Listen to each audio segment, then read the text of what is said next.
Okay, everyone. Today we're going to talk about regulations. Mostly, this one is just on the federal acts. There are other federal acts that you can talk about. These are the 5 that are going to take the most in your test.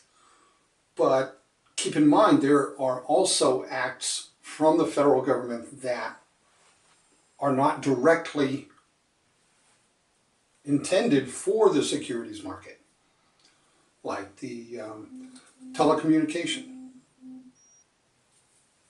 So let's take a look at the first one, the Securities Act of 1933. After that, it was the Securities Exchange Act of 34, the Maloney Act of 38, Investment Company Act of 1940, and the Investment Advisors Act of 1940. What did, let's do these one at a time and just write down some things on what distinguishes these for your exam. So this is also known as the Paper Act and the Prospectus Act.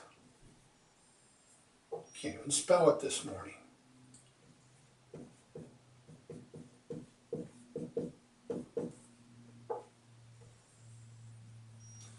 It regulates the primary market.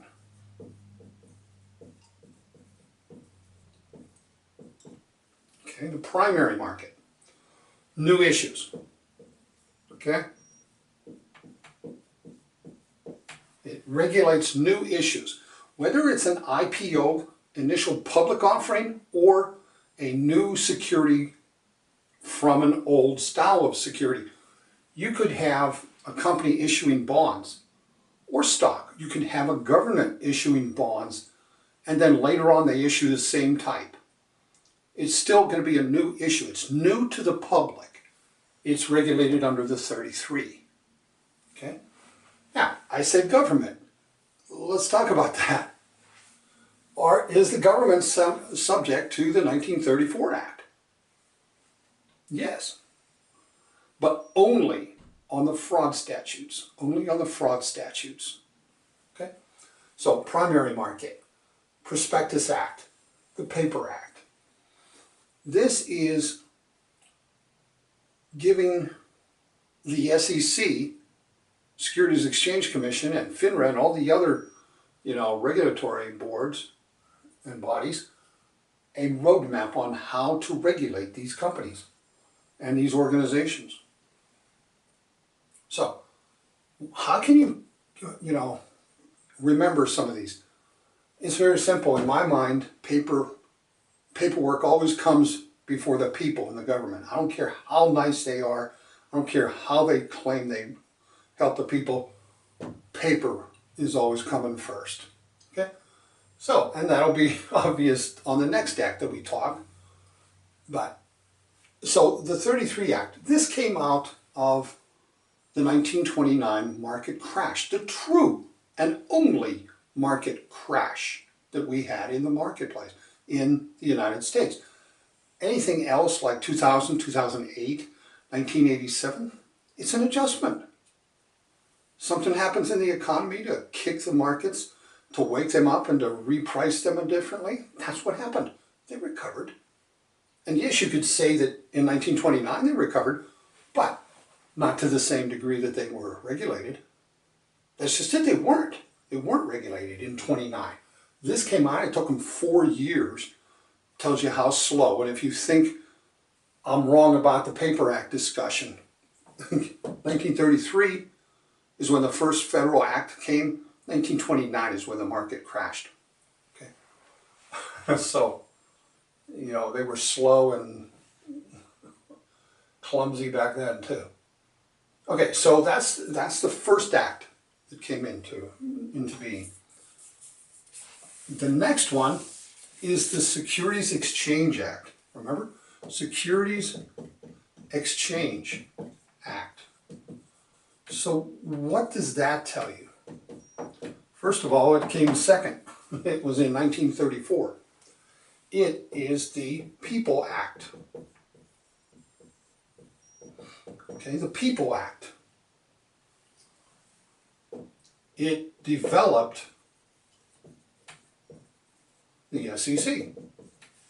It created this SEC. And it says, okay, you're in charge of regulating this and the 1933 Act.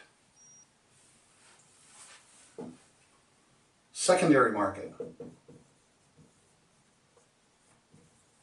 Okay? And this should give a little trading and operations, lesson to you also. The Securities Exchange Act regulates the secondary market. That's where trades are occurring between investors. In the first one, the Securities Act of 33, what happened? The money was coming from investors, but it was going to companies and governments. It's capital raising. It's the capital market also in 1933. So put that down also in your mind. The capital market. It's where they raise capital. They don't raise capital. Transactions that happen in the secondary market, they go to the seller. That's a regular investor. Okay. Exchanges. It does the exchanges, but it also does NASDAQ. Over the counter. Okay. What is an exchange? You read that in your books. You should know that an exchange is a physical place to trading securities, whereas NASDAQ and over the counter is not a physical location where they can trade. Yeah, they have a headquarters, okay? They have an office, but you can't go there and trade securities like you see on TV. Buy, buy, sell, sell. It's done online in a network. So the Exchange Act regulates the exchanges, the physical exchanges, and the networks. Okay. Now, the next one that came along was the Maloney Act. In the Maloney Act, that came out in 1938.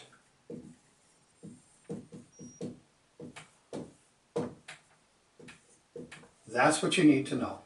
It developed SROs, self-regulatory organizations, like NASD, MSRB. New York Stock Exchange, okay, is also an SRO, self-regulatory organization. FINRA, right now, is part of the old, is what used to be NASD, National Association of Securities Dealers. But the federal government wanted to expand their grip on the markets and on the financial community and on the states. Hello. So what they did was they developed FINRA. And FINRA is financial industry. So they take pride on stealing and over-regulating the insurance industry too, any chance they can, and any time a state is going to let them do that. Usually the states will take it to the court and say, get out of our territory. Okay? But they still have some control there, the feds. Okay? Before, they couldn't regulate the insurance industry any more than all the regular, federal acts. Okay? But now they can throw it in through FINRA. So that's SROs and Maloney Act. Next we have the Investment Company Act. And that is in 1940. Now, investment companies, so it regulates mutual funds.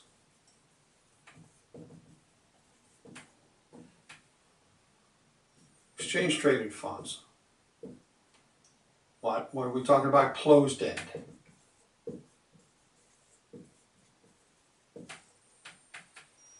So, when you look at a mutual fund, take a look at the company itself, the mutual fund company. And let's say we're talking about T. Rowe Price. I pick on them because I used to work for them, and I think they're an excellent company for mutual funds. They're no-load mutual funds. Now, the Investment Company Act regulates both no-load and loaded funds. Okay? If it's an investment company, yeah. How do we get investment company as being a mutual fund? Because the mutual funds, they have maybe 105, maybe more now, mutual funds.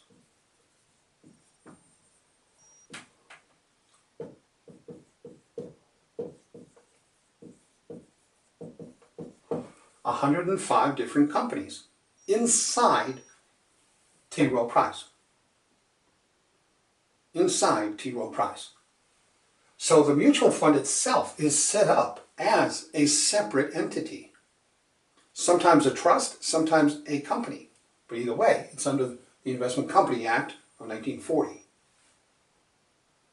In most cases, their funds, I believe, are held within a trust. So they regulate the mutual fund companies.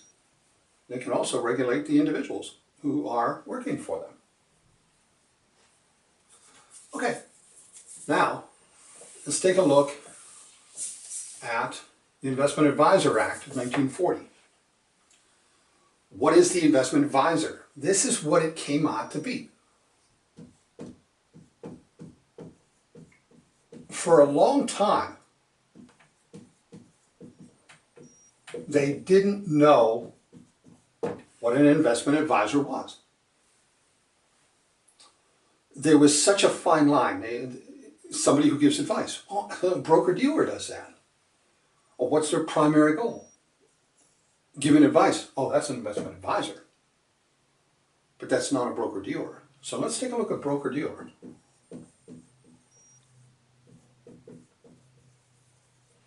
And the investment advisor.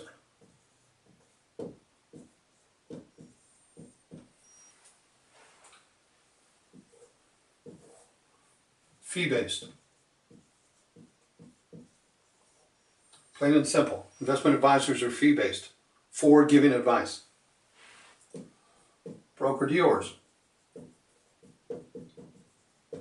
Transactions. That's it. That's the main difference. The broker-dealer can act as a broker, which means commission. Let's do that. Commission. It places a trade on the marketplace, into one of the markets, into one of the exchanges, into NASDAQ, to get the security or to sell the security out into the market. That's working as a broker. As a dealer, they own the stock, the bond, and they are going to sell to the client directly or buy directly from them and put it in their vault. That is a dealer trade, and they get a markup or a markdown. Okay? This is also known as agency, and the dealer is known as principal trade. Okay? Principal trade. But fee-based, wrap accounts. Okay? So if a broker-dealer, if a broker inside, a registered representative inside a broker-dealer can do wrap accounts, guess what? They're going to register under the 40 Act. They are an investment advisor. They can be both. They can do transactions, they can do accounts as wrap accounts or transactions. Now, how is a broker-dealer, an agent there, not given advice? They are. They are given advice, but their primary duty is to effect transactions in the marketplace. That's it. Many investment advisors don't even do the transactions. They have a broker-dealer that they deal with to flush out the trading. They're the advisor listed on the account. It's not even their company. The investment advisor company, yeah, but the trading company is a different broker-dealer, maybe. And it all depends on how the company is structured. So, effecting transactions is the primary duty of a broker-dealer. Fee-based, giving advice is the primary for an investment advisor, and an investment advisor then would have to register under the Investment Advisor Act of 1940. And if these people are going to issue wrap accounts to their people and give advice in that sense, set themselves up as an advisor, yeah, then they do have to go there. Now, a lot of times a wrap account doesn't mean it's an investment advisor exclusive. You could have a broker-dealer account with some wrap accounts, and they'll say, you know, you just get unlimited trading. And you get all these other services. That's a wrap account. But typically, if you have a fee-based program, you're in a wrap account, you're being charged per assets under management as opposed to the individual transactions. Okay? Well, guess what? That's regulations on the federal side in a very small discussion. There's a lot of other regulations and procedures and ideas that you have to know in that chapter. It's a big chapter. But I'm not here to bore you with all the facts on that. Just wanted to get you something that you can look and review on a regular basis on the video if you wanted. Good luck on the test.